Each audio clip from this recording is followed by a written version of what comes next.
लत एक ऐसी बुरी चीज है जिसे एक बार लग जाती है तो छूटने का नाम ही लेती है, जिसकी वजह से कितने लोगों की जिंदगी तबाह हो जाती है, कितने लोगों के घर बर्बाद हो जाते हैं। आज की घटना में कुछ ऐसा ही होता है। आज की घटना में जो पति रहते हैं वह साग सब्जी लेने के लिए मार्केट जाते हैं। अब जैसे ही मार्केट से घर लौटते हैं तो घर का नजारा देखकर उनके पैरों तले जमीन ही खिसक जाती है, क्योंकि सामने देखते हैं कि जो उनकी पत्नी है अपने ही सगे भाई के साथ आपत्तिजनक स्थिति में है। अब ये सब नजारा देखकर जो पति रहते हैं वह गुस्से में आग बाबूला जाते हैं, गुस्से में कुछ ऐसा कर्म कर जाते हैं दोस्तों, जिसे सुनने के बाद आप लोग भी परेशान हो जाएंगे। तो दोस्तों आप लोग इस घटना को जानने के लिए वीडियो को पूरा देखिएगा। हेलो दोस्तों, हर कदम क्राइम में बहुत स्वागत करते हैं। उम्मीद करते हैं सब अच्छे होंगे। आज आप लोग के बीच में बेहद ही शर्मसार का दुर्घटना लेकर आई, जो की घटना सच्ची घटना पर आधारित। आज की जो सच्ची घटना है यह गुजरात के अहमदाबाद की है। यहीं पर एक परिवार रहता है। दरअसल परिवार के नाम बदले हुए हैं। सुरेश का परिवार, सुरेश के परिवार में दो ही लोग रहते हैं, सुरेश के पिता। क्योंकि जो सुरेश रहते हैं कुछ साल पहले उनकी माँ की बीमारी के कारण मौत हो जाती है। अब माँ के जाने के बाद पिता के ऊपर घर की सारी जिम्मेदारी आ जाती है। अब जो पिता रहते हैं वो अपने बेटे को लेकर काफी परेशान रहने लगते हैं कि अब बेटे की देखरेख कौन करेगा, खाना पीना कौन बनाएगा। यह सोचकर जो पिता रहते हैं वह परेशान होने लगते हैं। अब जो पिता रहते हैं वह किसी तरह से हिम्मत रख के अपने बेटे की परवरिश करने लगते हैं। अब धीरे धीरे बेटा बड़ा होने लगता है तो पिता की एक उम्मीद जागती है कि जो हमारा बेटा है वह बड़ा हो रहा है, हमारी जो दुख तकलीफ है, बेटा बड़ा हो जाएगा तो हमारी सारी दुख तकलीफ कट जाएंगी, मिट जाएंगी। अब यही सोचकर जो पिता रहते हैं अपने बेटे की बहुत अच्छी तरीके से परवरिश करने लगते हैं। अब धीरे धीरे बेटा बड़ा होने लगता है। अब बेटे की उम्र जैसे ही 20 से 21 साल होती है तो जो पिता रहते हैं वह देखते हैं कि घर में खाना पीना बनाने में काफी दिक्कतें होती हैं, झाड़ू पोछा करने में। क्योंकि अक्सर देखते हैं कि दोस्तों जब किसी के घर में अगर कोई महिला नहीं रहती है तो उसके घर की जो स्थिति रहती है आप लोग समझ सकते हैं। इसी तरह से सुरेश के घर में भी यही स्थिति रहती है। अब जो बाप बेटे रहते हैं वह काफी परेशान रहते हैं। अब जो पिता रहते हैं वह चाहते हैं कि क्यों ना सुरेश की शादी कर दें, शादी करके बहू घर आ जाएगी, घर की देखरेख करेगी, हम लोगों को ठीक से खाना पीना बना के देगी। अब यही सब सोचकर जो पिता रहते हैं वह चाहते हैं कि अपने बेटे की शादी कर दें। अब उसके लिए लड़की देखना शुरू कर देते हैं। देखते देखते उन्हें लड़की पसंद आ जाती है। अब जो लड़की रहती है काफी गरीब परिवार से देखकर ये दोनों रिश्ते तय कर देते हैं। रिश्ते तय होने के बाद और इन दोनों की शादी भी कराई जाती है। शादी करने के बाद जो दुल्हन रहती है जब ससुराल पहुंचते ससुराल के लोग भी काफी खुश रहते हैं और पति पत्नी भी एक दूसरे से काफी खुश रहते हैं। दोनों अपनी जिंदगी की शुरुआत करने लगते हैं। अब इन दोनों की जिंदगी ठीक ठाक से चलने लगती है, धीरे समय बीतने लगते हैं। लेकिन जो सुरेश रहते हैं वो अपने पिता को छोड़कर शहर कमाने के लिए नहीं जाते, लेकिन जो पत्नी रहती है वह मॉडल जमाने की थी। वह चाहती है कि जो हमारे पति है वह कमाए, सारा पैसा मुझे दे, हम अच्छे अच्छे कपड़े पहने, खाएं पिए, मौज करें।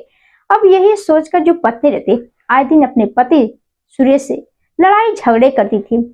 अब ये जो देखते हैं जो पिता रहते हैं वह देखते हैं कि हमारी बहू और हमारे बेटे में आए दिन लड़ाई झगड़े होते हैं, विवाद होते हैं। अब जो ससुर रहते हैं यानी जो सुरेश के पिता रहते हैं वह परेशान होने लगते हैं। अब इन दोनों के झगड़े आए दिन ऐसे ही बढ़ते चले जाते हैं। इन दोनों लगभग 6 से 7 साल साथ रहते हैं। जो सुरेश रहते हैं वह सोचते हैं कि जो हमारी पत्नी अब ठीक हो जाएगी, शायद हमसे लड़ाई झगड़े ना करे। लेकिन जो पत्नी रहती है उसकी आदतें छूटती नहीं है। अब धीरे धीरे जैसे ही 7 साल होती है तो जो सुरेश रहते हैं वह कहते हैं कि मुझे अपनी पत्नी के साथ नहीं रहना है, क्योंकि इससे तो अच्छा हम बाप बेटे ही साथ रहें। अब जो सुरेश रहते हैं अपनी पत्नी को तलाक दे देते हैं। अब जो पत्नी रहती है वो अपने मायके चली जाती है और जो सुरेश रहते हैं वो अपने ही पिता के साथ रहने लगते हैं। अब धीरे धीरे जो पिता रहते हैं और फिर से परेशान होने लगते हैं कि जो हमारा बेटा है अब बहू भी छोड़ कर चली गई है, अब हमारा जो बेटा है उसकी जिंदगी तो नर्क बन गई है। हमारा जो बेटा है पहले तो कितने अच्छे से रहता था, हंसी खुशी से रहता था, लेकिन जो हमारा बेटा है अब तो गुमसुम से रहता है, अब क्या करें। इसलिए जो पिता रहते हैं वह सोचते क्यों ना अपने बेटे की दूसरी शादी कर दें। अगर दूसरी बहू आ जाएगी शायद वो अच्छी हो, हम लोगों की सेवा करे, देख रेख करे, अच्छे से खाना पीना बनाए, हम लोगों के साथ अच्छे से रहे। यही सोचकर जो पिता रहते हैं वह चाहते हैं कि अपने बेटे की दूसरी शादी कर दें। अपने रिश्तेदारों से बात करते हैं कि आप लोगों की नजर में अगर कोई अच्छी लड़की हो जो कि संस्कारी हो, हमारा घर परिवार संभाल सके, अगर आप लोगों की नजर में कोई लड़की हो तो बताइएगा। अब जो रिश्तेदार रहते हैं वह देखना शुरू कर देते हैं। देखते देखते उन्हें एक लड़की नजर में आती है जो कि अहमदाबाद की ही रहने वाली रहती है। उस लड़की की पहले से ही 4 शादियां हो चुकी थी। अब जो पिता रहते हैं वह सोचते हैं कि किस्मत की मारी है और हमारे घर आ जाएगी तो हम लोगों के साथ अच्छे से रहेगी। यही सोचकर जो पिता रहते हैं वह कहते हैं ठीक है, मुझे लड़की पसंद है, और इन दोनों को एक मंदिर मिल जाकर शादी करा दी जाती है। शादी करने के बाद जो बहू रहती है जब ससुराल पहुंचती है तो सास ससुर जो रहते हैं वह भी खुश रहते हैं और पति पत्नी भी एक दूसरे से काफी खुश रहते हैं। धीरे धीरे इन दोनों की जिंदगी ठीक ठाक से चलने लगती है।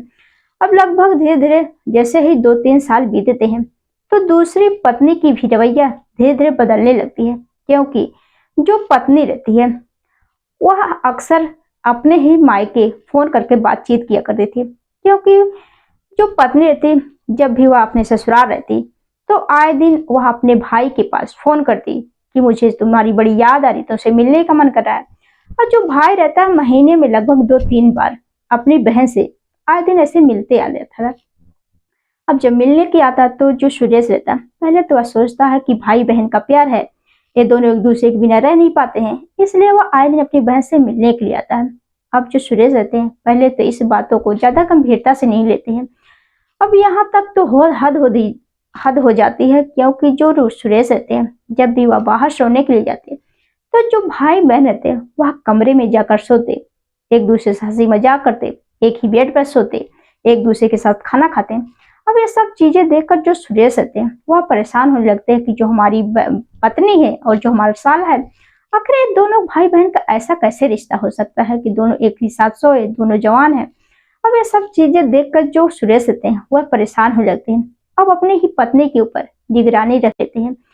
अब यहाँ तक तो हद हो जाती है, क्योंकि जो सुरेश रहते हैं जब भी वह बाहर सोने के लिए जाते तो जो भाई बहन रहते हैं वह कमरे में जाकर सोते, एक दूसरे से हंसी मजाक करते, एक ही बेड पर सोते, एक दूसरे के साथ खाना खाते। अब ये सब चीजें देखकर जो सुरेश रहते हैं वह परेशान होने लगते हैं कि जो हमारी पत्नी है और जो हमारा साल है, आखिर ये दोनों भाई बहन का ऐसा कैसे रिश्ता हो सकता है कि दोनों एक ही साथ सोए, दोनों जवान है। अब ये सब चीजें देखकर जो सुरेश रहते हैं वह परेशान हो लगते हैं। अब अपनी ही पत्नी के ऊपर निगरानी रखने लगते हैं। एक दिन जो पति रहते हैं वह मार्केट जाते हैं साग सब्जी लेने के लिए और अपनी पत्नी से कहते हैं कि हम 1-2 घंटे में आ जाएंगे। अब इधर जो पत्नी रहती है वह अपने भाई के पास फोन करती है कि जो तुम्हारे जीजा है वह घर पर नहीं है, तुम आ जाओ।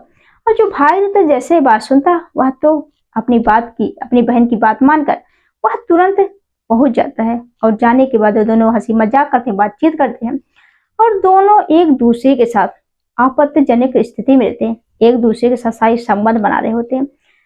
तभी जो पति रहते हैं वह उसी टाइम आ जाते हैं और देखते हैं कि जो हमारी पत्नी है अपने ही भाई के साथ वह आपत्तिजनक स्थिति में है। अब ये सब चीजें देखकर जो पति रहते हैं वह गुस्से में आग बबूला हो जाते हैं। अब ये सब चीजें देखकर जो पत्नी और भाई रहते हैं अपने ही जीजा और पति को मारने पीटने लगते हैं। अब जो पति रहते हैं उनको काफी शर्म आती है कि ये सब चीजें अगर गांव वाले सुनेंगे तो हमारी काफी बदनामी होगी, क्योंकि गांव में हमारी काफी इज्जतें हैं, हमारा मान सम्मान है, पिता जानेंगे तो उन पर क्या बीतेगा। इसलिए जो सुरेश रहता है वह गुस्से में बाजार जाता है। बाजार जाने के बाद जहर की गोली लाकर वह खा लेता है। अब खाने के बाद जैसे जैसे समय बीत रहे थे तो उसकी जो हालत रहती है वह गंभीर हो रही थी। तो जो गांव के लोग रहते हैं वह देखते हैं कि सुरेश की हालत ये कैसे हो रही है, आखिर सुरेश को क्या हो गया। तो जो गांव के लोग रहते हैं वह तुरंत लेके हॉस्पिटल जाते हैं। हॉस्पिटल जाने के बाद इधर जो पिता रहते हैं जैसे सुनते हैं कि जो हमारा बेटा सुरेश है वह हॉस्पिटल में है। अब जो पिता रहते हैं वह भागे भागे अपने बेटे के पास जाते हैं। तो जो बेटा रहता है वह रो रो कर सारी सच्चाई बताने लगता है। अब पिता ये बात सुनकर वह भी परेशान हो जाते हैं, और इधर जो बेटा सुरेश रहता है उसके इलाज के दौरान ही मौत हो जाती है। अब जो पिता रहते हैं वह तुरंत नजदीकी पुलिस थाने जाते हैं। पुलिस थाने जाकर अपनी बहू और उसके भाई के ऊपर FIR दर्ज कराते हैं। तो दोस्तों आप लोग इस घटना के बारे में क्या कहना चाहते हैं, कमेंट बॉक्स में जरूर बताइएगा। आप लोगों को यह कहानी पहुंचाने का मकसद किसी को परेशान करना नहीं, बल्कि आप लोगों को जागरूक करना है, सचेत करना है कि आप लोग भी ऐसे ऐसे घटनाएं से बचे, अपने घर परिवार वालों को बचाए। कल के दिन जो लोग कमेंट किए थे अब होती है उन लोगों की बारी। सबसे पहले हैं प्रमोद सिंह जी हैं, देवदास जी हैं, अमीर हुसैन जी हैं, मुकेश कुमार जी हैं दिल्ली से, इम्तियाज हुसैन जी हैं, शिखर जी हैं, राम कुमार वर्मा जी हैं, शिवदत्त जी हैं, दौदौली खंड जी हैं, मार्कंडे इंडिया जी हैं, आनंद जी हैं, मुन्ना कुमार जी हैं, मसूद अंसारी जी हैं, DA कुरैशी उसराहार इटावा उत्तर प्रदेश से हैं, राम नेम जी हैं। जो लोग बहुत अच्छे अच्छे कमेंट करते हैं, अच्छा सुझाव भी देते हैं, उन लोगों को तहे दिल से शुक्रिया। तो दोस्तों मिलते हैं नेक्स्ट वीडियो में, तब तक के लिए जय हिंद जय भारत।